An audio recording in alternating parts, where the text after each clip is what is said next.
What's the meaning of Central European Time?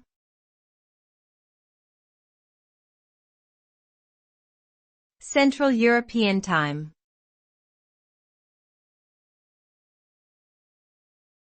Central European Time.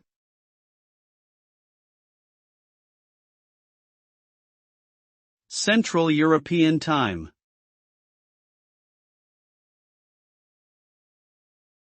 Central European Time.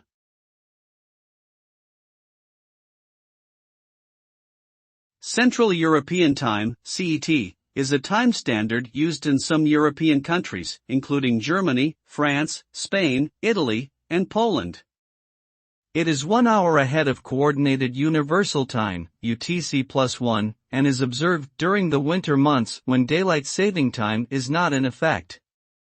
CET is also known as Central European Standard Time, CEST, during the summer months when daylight saving time is in effect.